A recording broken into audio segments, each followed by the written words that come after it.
ರಾಜಕೀಯದಲ್ಲಿ ಜಾತಿ ಜ್ವಾಲೆ ಧಗಧಗ ಅಂತ ಹೊತ್ತಿಯುರಿತಾ ಇದೆ. ಸಿದ್ದರಾಮಯ್ಯ ಹುಮ್ಮಸ್ಸಿಗೆ ಕೇಸರಿ ಪಡೆ ಹಿಡಿಕಾರ್ತಾ ಇದೆ. ಹಿಂದೂಗಳನ್ನ ಜಾತಿವಾರವಾಗಿ ಹೊಡೆಯಲಾಗಿದೆ, ಮುಸ್ಲಿಮರನ್ನ ಹಿಡಿಯಾಗಿ ತೋರಿಸಲಾಗಿದೆ. ಚಿಕ್ಕಮಗಳೂರಿನಲ್ಲಿ ಎಂಎಲ್ಸಿ ಸಿಟಿ ರವಿ ಅವರ ಹೇಳಿಕೆ ಇದು. ಮುಸ್ಲಿಮರಲ್ಲಿ 56% ಜಾತಿ ಇದ್ರೂ ಕೂಡ ತೋರಿಸಲಿಲ್ಲ ಅವರನ್ನ. ಜಾತಿ ಜನಗಣತಿ ವರದಿಗೆ ಸಿಟಿ ರವಿ ವಿರೋಧವನ್ನು ವ್ಯಕ್ತಪಡಿಸ್ತಾ ಇದ್ದಾರೆ. ಮುಸ್ಲಿಮರಲ್ಲಿ 56 ಜಾತಿ ಇದೆ, ಯಾಕೆ ತೋರಿಸಲಿಲ್ಲ? ಅವ್ರನ್ನೆಲ್ಲ ಒಂದೇ ಅಂತ ಯಾಕೆ ತೋರಿಸಿದ್ರಿ ಅಂತ ಎಂಎಲ್ಸಿ ಸಿಟಿ ರವಿ ಕೇಳ್ತಾ ಇದ್ದಾರೆ. ಬನ್ನಿ ಹಾಗಾದ್ರೆ ಏನ್ ಹೇಳಿದ್ದಾರೆ ಕೇಳಿ. ಮಾಡುವ ಅಧಿಕಾರ ಸಂವಿಧಾನಬದ್ಧವಾಗಿರೋದು ಕೇವಲ ಕೇಂದ್ರ ಸರ್ಕಾರಕ್ಕೆ. ಜನಗಣತಿ ಇರಬಹುದು, ಜಾತಿ ಗಣತಿ ಇರಬಹುದು, ಸಾಮಾಜಿಕ ಆರ್ಥಿಕ ಸಮೀಕ್ಷೆ ಅಂತ ಹೇಳಿದ್ದಾರೆ. ಈಗ ಅಧಿಕೃತವಾಗಿ ಇನ್ನೂ ಬಿಡುಗಡೆ ಆಗಿಲ್ಲ. ಅಧಿಕೃತವಾಗಿ ಬಿಡುಗಡೆ ಆಗದೆ ಯಾವುದು ಸತ್ಯ ಯಾವುದು ಸುಳ್ಳು ಅಂತ ಪ್ರತಿಕ್ರಿಯಿಸೋದು ಕಷ್ಟ ಆಗತ್ತೆ. ಆದರೆ ಈಗ ಅನಧಿಕೃತವಾಗಿ ಸೋರಿಕೆ ಆಗಿರೋದನ್ನು ಸತ್ಯ ಅಂತ ಭಾವಿಸಿದ್ರೆ ಒಂದು ಚರ್ಚೆನಂತೂ ಹಾಕಬಹುದು. Who are minorities? ಯಾರು ಅಲ್ಪಸಂಖ್ಯಾತರು? ರಾಜ್ಯದ ಜನಸಂಖ್ಯೆಯಲ್ಲಿ 2ನೇ ದೊಡ್ಡ ಸ್ಥಾನದಲ್ಲಿರೋರು ಅಲ್ಪಸಂಖ್ಯಾತರಾಗ್ತಾರ ಅನ್ನೋ ಚರ್ಚೆನೂ ಹುಟ್ಟಾಕತ್ತೆ. ಭಾರತೀಯ ಜನತಾ ಪಾರ್ಟಿ ರಾಜಕೀಯದಲ್ಲಿ ಜಾತಿ ಜ್ವಾಲೆ ಧಗಧಗ ಅಂತ ಹೊತ್ತಿಯುರಿತಾ ಇದೆ. ಸಿದ್ದರಾಮಯ್ಯ ಹುಮ್ಮಸ್ಸಿಗೆ ಕೇಸರಿ ಪಡೆ ಹಿಡಿಕಾರ್ತಾ ಇದೆ.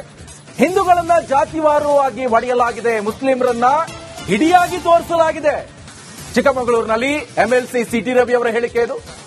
ಮುಸ್ಲಿಮರಲ್ಲಿ 56% ಜಾತಿ ಇದ್ರೂ ಕೂಡ ತೋರಿಸಲಿಲ್ಲ ಅವರನ್ನ. ಜಾತಿ ಜನಗಣತಿ ವರದಿಗೆ ಸಿಟಿ ರವಿ ವಿರೋಧವನ್ನು ವ್ಯಕ್ತಪಡಿಸ್ತಾ ಇದ್ದಾರೆ. ಮುಸ್ಲಿಮರಲ್ಲಿ 56 ಜಾತಿ ಇದೆ, ಯಾಕೆ ತೋರಿಸಲಿಲ್ಲ? ಅವ್ರನ್ನೆಲ್ಲ ಒಂದೇ ಅಂತ ಯಾಕೆ ತೋರಿಸಿದ್ರಿ ಅಂತ ಎಂಎಲ್ಸಿ ಸಿಟಿ ರವಿ ಕೇಳ್ತಾ ಇದ್ದಾರೆ. ಬನ್ನಿ ಹಾಗಾದ್ರೆ ಏನ್ ಹೇಳಿದ್ದಾರೆ ಕೇಳಿ. ಮಾಡುವ ಅಧಿಕಾರ ಸಂವಿಧಾನಬದ್ಧವಾಗಿರೋದು ಕೇವಲ ಕೇಂದ್ರ ಸರ್ಕಾರಕ್ಕೆ. ಜನಗಣತಿ ಇರಬಹುದು, ಜಾತಿ ಗಣತಿ ಇರಬಹುದು, ಸಾಮಾಜಿಕ ಆರ್ಥಿಕ ಸಮೀಕ್ಷೆ ಅಂತ ಹೇಳಿದ್ದಾರೆ. ಈಗ ಅಧಿಕೃತವಾಗಿ ಇನ್ನೂ ಬಿಡುಗಡೆ ಆಗಿಲ್ಲ. ಅಧಿಕೃತವಾಗಿ ಬಿಡುಗಡೆ ಆಗದೆ ಯಾವುದು ಸತ್ಯ ಯಾವುದು ಸುಳ್ಳು ಅಂತ ಪ್ರತಿಕ್ರಿಯಿಸೋದು ಕಷ್ಟ ಆಗತ್ತೆ. ಆದರೆ ಈಗ ಅನಧಿಕೃತವಾಗಿ ಸೋರಿಕೆ ಆಗಿರೋದನ್ನು ಸತ್ಯ ಅಂತ ಭಾವಿಸಿದ್ರೆ ಒಂದು ಚರ್ಚೆನಂತೂ ಹಾಕಬಹುದು. Who are minorities? ಯಾರು ಅಲ್ಪಸಂಖ್ಯಾತರು? ರಾಜ್ಯದ ಜನಸಂಖ್ಯೆಯಲ್ಲಿ 2ನೇ ದೊಡ್ಡ ಸ್ಥಾನದಲ್ಲಿರೋರು ಅಲ್ಪಸಂಖ್ಯಾತರಾಗ್ತಾರ ಅನ್ನೋ ಚರ್ಚೆನೂ ಹುಟ್ಟಾಕತ್ತೆ. ಭಾರತೀಯ ಜನತಾ ಪಾರ್ಟಿ ರಾಜಕೀಯದಲ್ಲಿ ಜಾತಿ ಜ್ವಾಲೆ ಧಗಧಗ ಅಂತ ಹೊತ್ತಿಯುರಿತಾ ಇದೆ. ಸಿದ್ದರಾಮಯ್ಯ ಹುಮ್ಮಸ್ಸಿಗೆ ಕೇಸರಿ ಪಡೆ ಹಿಡಿಕಾರ್ತಾ ಇದೆ. ಹಿಂದೂಗಳನ್ನ ಜಾತಿವಾರವಾಗಿ ಹೊಡೆಯಲಾಗಿದೆ, ಮುಸ್ಲಿಮರನ್ನ ಹಿಡಿಯಾಗಿ ತೋರಿಸಲಾಗಿದೆ. ಚಿಕ್ಕಮಗಳೂರಿನಲ್ಲಿ ಎಂಎಲ್ಸಿ ಸಿಟಿ ರವಿ ಅವರ ಹೇಳಿಕೆ ಇದು. ಮುಸ್ಲಿಮರಲ್ಲಿ 56% ಜಾತಿ ಇದ್ರೂ ಕೂಡ ತೋರಿಸಲಿಲ್ಲ ಅವರನ್ನ. ಜಾತಿ ಜನಗಣತಿ ವರದಿಗೆ ಸಿಟಿ ರವಿ ವಿರೋಧವನ್ನು ವ್ಯಕ್ತಪಡಿಸ್ತಾ ಇದ್ದಾರೆ. ಮುಸ್ಲಿಮರಲ್ಲಿ 56 ಜಾತಿ ಇದೆ, ಯಾಕೆ ತೋರಿಸಲಿಲ್ಲ? ಅವ್ರನ್ನೆಲ್ಲ ಒಂದೇ ಅಂತ ಯಾಕೆ ತೋರಿಸಿದ್ರಿ ಅಂತ ಎಂಎಲ್ಸಿ ಸಿಟಿ ರವಿ ಕೇಳ್ತಾ ಇದ್ದಾರೆ. ಬನ್ನಿ ಹಾಗಾದ್ರೆ ಏನ್ ಹೇಳಿದ್ದಾರೆ ಕೇಳಿ. ಮಾಡುವ ಅಧಿಕಾರ ಸಂವಿಧಾನಬದ್ಧವಾಗಿರೋದು ಕೇವಲ ಕೇಂದ್ರ ಸರ್ಕಾರಕ್ಕೆ. ಜನಗಣತಿ ಇರಬಹುದು, ಜಾತಿ ಗಣತಿ ಇರಬಹುದು, ಸಾಮಾಜಿಕ ಆರ್ಥಿಕ ಸಮೀಕ್ಷೆ ಅಂತ ಹೇಳಿದ್ದಾರೆ. ಈಗ ಅಧಿಕೃತವಾಗಿ ಇನ್ನೂ ಬಿಡುಗಡೆ ಆಗಿಲ್ಲ. ಅಧಿಕೃತವಾಗಿ ಬಿಡುಗಡೆ ಆಗದೆ ಯಾವುದು ಸತ್ಯ ಯಾವುದು ಸುಳ್ಳು ಅಂತ ಪ್ರತಿಕ್ರಿಯಿಸೋದು ಕಷ್ಟ ಆಗತ್ತೆ. ಆದರೆ ಈಗ ಅನಧಿಕೃತವಾಗಿ ಸೋರಿಕೆ ಆಗಿರೋದನ್ನು ಸತ್ಯ ಅಂತ ಭಾವಿಸಿದ್ರೆ ಒಂದು ಚರ್ಚೆನಂತೂ ಹಾಕಬಹುದು. Who are minorities? ಯಾರು ಅಲ್ಪಸಂಖ್ಯಾತರು?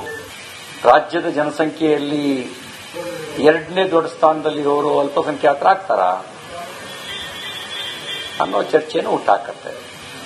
ಭಾರತೀಯ ಜನತಾ ಪಾರ್ಟಿ ರಾಜಕೀಯದಲ್ಲಿ ಜಾತಿ ಜ್ವಾಲೆ ಧಗಧಗ ಅಂತ ಹೊತ್ತಿಯುರಿತಾ ಇದೆ. ಸಿದ್ದರಾಮಯ್ಯ ಹುಮ್ಮಸ್ಸಿಗೆ ಕೇಸರಿ ಪಡೆ ಹಿಡಿಕಾರ್ತಾ ಇದೆ. ಹಿಂದೂಗಳನ್ನ ಜಾತಿವಾರವಾಗಿ ಹೊಡೆಯಲಾಗಿದೆ, ಮುಸ್ಲಿಮರನ್ನ ಹಿಡಿಯಾಗಿ ತೋರಿಸಲಾಗಿದೆ. ಚಿಕ್ಕಮಗಳೂರಿನಲ್ಲಿ ಎಂಎಲ್ಸಿ ಸಿಟಿ ರವಿ ಅವರ ಹೇಳಿಕೆ ಇದು. ಮುಸ್ಲಿಮರಲ್ಲಿ 56% ಜಾತಿ ಇದ್ರೂ ಕೂಡ ತೋರಿಸಲಿಲ್ಲ ಅವರನ್ನ. ಜಾತಿ ಜನಗಣತಿ ವರದಿಗೆ ಸಿಟಿ ರವಿ ವಿರೋಧವನ್ನು ವ್ಯಕ್ತಪಡಿಸ್ತಾ ಇದ್ದಾರೆ. ಮುಸ್ಲಿಂರಲ್ಲಿ 56 ಜಾತಿ ಇದೆ, ಯಾಕೆ ತೋರಿಸ್ಲಿಲ್ಲ? ಅವ್ರನ್ನೆಲ್ಲ ಒಂದೇ ಅಂತ ಯಾಕೆ ತೋರಿಸಿದ್ರಿ ಅಂತ MLC CT ರವಿ ಕೇಳ್ತಾ ಇದ್ರೆ, ಬನ್ನಿ ಹಾಗಾದ್ರೆ ಏನ್ ಹೇಳಿದ್ದಾರೆ ಕೇಳಿ. ಮಾಡುವ ಅಧಿಕಾರ ಸಂವಿಧಾನಬದ್ಧವಾಗಿರೋದು ಕೇವಲ ಕೇಂದ್ರ ಸರ್ಕಾರಕ್ಕೆ. ಜನಗಣತಿ ಇರಬಹುದು, ಜಾತಿ ಗಣತಿ ಇರಬಹುದು, ಸಾಮಾಜಿಕ ಆರ್ಥಿಕ ಸಮೀಕ್ಷೆ ಅಂತ ಹೇಳಿದ್ದಾರೆ. ಈಗ ಅಧಿಕೃತವಾಗಿ ಇನ್ನೂ ಬಿಡುಗಡೆ ಆಗಿಲ್ಲ. ಅಧಿಕೃತವಾಗಿ ಬಿಡುಗಡೆ ಆಗದೆ ಯಾವುದು ಸತ್ಯ ಯಾವುದು ಸುಳ್ಳು ಅಂತ ಪ್ರತಿಕ್ರಿಯಿಸೋದು ಕಷ್ಟ ಆಗತ್ತೆ. ಆದರೆ ಈಗ ಅನಧಿಕೃತವಾಗಿ ಸೋರಿಕೆ ಆಗಿರೋದನ್ನ ಸತ್ಯ ಅಂತ ಭಾವಿಸಿದ್ರೆ ಒಂದು ಚರ್ಚೆನಂತೂ ಹಾಕಬಹುದು. Who are minorities? ಯಾರು ಅಲ್ಪಸಂಖ್ಯಾತರು? ರಾಜ್ಯದ ಜನಸಂಖ್ಯೆಯಲ್ಲಿ 2ನೇ ದೊಡ್ಡ ಸ್ಥಾನದಲ್ಲಿರೋರು ಅಲ್ಪಸಂಖ್ಯಾತರಾಗ್ತಾರ ಅನ್ನೋ ಚರ್ಚೆನೂ ಹುಟ್ಟಾಕತ್ತೆ.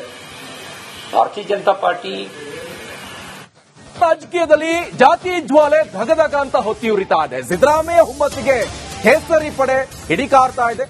ಹಿಂದೂಗಳನ್ನ ಜಾತಿವಾರವಾಗಿ ಹೊಡೆಯಲಾಗಿದೆ, ಮುಸ್ಲಿಮರನ್ನ ಹಿಡಿಯಾಗಿ ತೋರಿಸಲಾಗಿದೆ. ಚಿಕ್ಕಮಗಳೂರಿನಲ್ಲಿ MLC CT ರವಿ ಅವರ ಹೇಳಿಕೆ ಇದು. ಮುಸ್ಲಿಮರಲ್ಲಿ 56% ಜಾತಿ ಇದ್ರೂ ಕೂಡ ತೋರಿಸಲಿಲ್ಲ ಅವರನ್ನ. ಜಾತಿ ಜನಗಣತಿ ವರದಿಗೆ CT ರವಿ ವಿರೋಧವನ್ನು ವ್ಯಕ್ತಪಡಿಸ್ತಾ ಇದ್ದಾರೆ. ಮುಸ್ಲಿಮರಲ್ಲಿ 56 ಜಾತಿ ಇದೆ, ಯಾಕೆ ತೋರಿಸಲಿಲ್ಲ? ಅವ್ರನ್ನೆಲ್ಲ ಒಂದೇ ಅಂತ ಯಾಕೆ ತೋರಿಸಿದ್ರಿ ಅಂತ MLC CT ರವಿ ಕೇಳ್ತಾ ಇದ್ರೆ, ಬನ್ನಿ ಹಾಗಾದ್ರೆ ಏನ್ ಹೇಳಿದ್ದಾರೆ ಕೇಳಿ. ಮಾಡುವ ಅಧಿಕಾರ ಸಂವಿಧಾನಬದ್ಧವಾಗಿರೋದು ಕೇವಲ ಕೇಂದ್ರ ಸರ್ಕಾರಕ್ಕೆ. ಜನಗಣತಿ ಇರಬಹುದು, ಜಾತಿ ಗಣತಿ ಇರಬಹುದು, ಸಾಮಾಜಿಕ ಆರ್ಥಿಕ ಸಮೀಕ್ಷೆ ಅಂತ ಹೇಳಿದ್ದಾರೆ. ಈಗ ಅಧಿಕೃತವಾಗಿ ಇನ್ನೂ ಬಿಡುಗಡೆ ಆಗಿಲ್ಲ. ಅಧಿಕೃತವಾಗಿ ಬಿಡುಗಡೆ ಆಗದೆ ಯಾವುದು ಸತ್ಯ ಯಾವುದು ಸುಳ್ಳು ಅಂತ ಪ್ರತಿಕ್ರಿಯಿಸೋದು ಕಷ್ಟ ಆಗತ್ತೆ. ಆದರೆ ಈಗ ಅನಧಿಕೃತವಾಗಿ ಸೋರಿಕೆ ಆಗಿರೋದನ್ನ ಸತ್ಯ ಅಂತ ಭಾವಿಸಿದ್ರೆ ಒಂದು ಚರ್ಚೆನಂತೂ ಹಾಕಬಹುದು. Who are minorities? ಯಾರು ಅಲ್ಪಸಂಖ್ಯಾತರು? ರಾಜ್ಯದ ಜನಸಂಖ್ಯೆಯಲ್ಲಿ 2ನೇ ದೊಡ್ಡ ಸ್ಥಾನದಲ್ಲಿರೋರು ಅಲ್ಪಸಂಖ್ಯಾತರಾಗ್ತಾರ ಅನ್ನೋ ಚರ್ಚೆನೂ ಹುಟ್ಟಾಕತ್ತೆ. ಭಾರತೀಯ ಜನತಾ ಪಾರ್ಟಿ ರಾಜಕೀಯದಲ್ಲಿ ಜಾತಿ ಜ್ವಾಲೆ ಧಗಧಗ ಅಂತ ಹೊತ್ತಿ ಉರಿತಾ ಇದೆ. ಸಿದ್ದರಾಮಯ್ಯ ಹುಮ್ಮತ್ತಿಗೆ ಕೇಸರಿ ಪಡೆ ಹಿಡಿಕಾರ್ತಾ ಇದೆ. ಹಿಂದೂಗಳನ್ನ ಜಾತಿವಾರವಾಗಿ ಹೊಡೆಯಲಾಗಿದೆ, ಮುಸ್ಲಿಮರನ್ನ ಹಿಡಿಯಾಗಿ ತೋರಿಸಲಾಗಿದೆ. ಚಿಕ್ಕಮಗಳೂರಿನಲ್ಲಿ MLC CT ರವಿ ಅವರ ಹೇಳಿಕೆ ಇದು. ಮುಸ್ಲಿಮರಲ್ಲಿ 56% ಜಾತಿ ಇದ್ರೂ ಕೂಡ ತೋರಿಸಲಿಲ್ಲ ಅವರನ್ನ. ಜಾತಿ ಜನಗಣತಿ ವರದಿಗೆ CT ರವಿ ವಿರೋಧವನ್ನು ವ್ಯಕ್ತಪಡಿಸ್ತಾ ಇದ್ದಾರೆ. ಮುಸ್ಲಿಮರಲ್ಲಿ 56 ಜಾತಿ ಇದೆ, ಯಾಕೆ ತೋರಿಸಲಿಲ್ಲ? ಅವ್ರನ್ನೆಲ್ಲ ಒಂದೇ ಅಂತ ಯಾಕೆ ತೋರಿಸಿದ್ರಿ ಅಂತ MLC CT ರವಿ ಕೇಳ್ತಾ ಇದ್ರೆ, ಬನ್ನಿ ಹಾಗಾದ್ರೆ ಏನ್ ಹೇಳಿದ್ದಾರೆ ಕೇಳಿ. ಮಾಡುವ ಅಧಿಕಾರ ಸಂವಿಧಾನಬದ್ಧವಾಗಿರೋದು ಕೇವಲ ಕೇಂದ್ರ ಸರ್ಕಾರಕ್ಕೆ. ಜನಗಣತಿ ಇರಬಹುದು, ಜಾತಿ ಗಣತಿ ಇರಬಹುದು, ಸಾಮಾಜಿಕ ಆರ್ಥಿಕ ಸಮೀಕ್ಷೆ ಅಂತ ಹೇಳಿದ್ದಾರೆ. ಈಗ ಅಧಿಕೃತವಾಗಿ ಇನ್ನೂ ಬಿಡುಗಡೆ ಆಗಿಲ್ಲ. ಅಧಿಕೃತವಾಗಿ ಬಿಡುಗಡೆ ಆಗದೆ ಯಾವುದು ಸತ್ಯ ಯಾವುದು ಸುಳ್ಳು ಅಂತ ಪ್ರತಿಕ್ರಿಯಿಸೋದು ಕಷ್ಟ ಆಗತ್ತೆ. ಆದರೆ ಈಗ ಅನಧಿಕೃತವಾಗಿ ಸೋರಿಕೆ ಆಗಿರೋದನ್ನ ಸತ್ಯ ಅಂತ ಭಾವಿಸಿದ್ರೆ ಒಂದು ಚರ್ಚೆನಂತೂ ಹಾಕಬಹುದು. Who are minorities? ಯಾರು ಅಲ್ಪಸಂಖ್ಯಾತರು? ರಾಜ್ಯದ ಜನಸಂಖ್ಯೆಯಲ್ಲಿ 2ನೇ ದೊಡ್ಡ ಸ್ಥಾನದಲ್ಲಿರೋರು ಅಲ್ಪಸಂಖ್ಯಾತರಾಗ್ತಾರ ಅನ್ನೋ ಚರ್ಚೆನೂ ಹುಟ್ಟಾಕತ್ತೆ. ಭಾರತೀಯ ಜನತಾ ಪಾರ್ಟಿ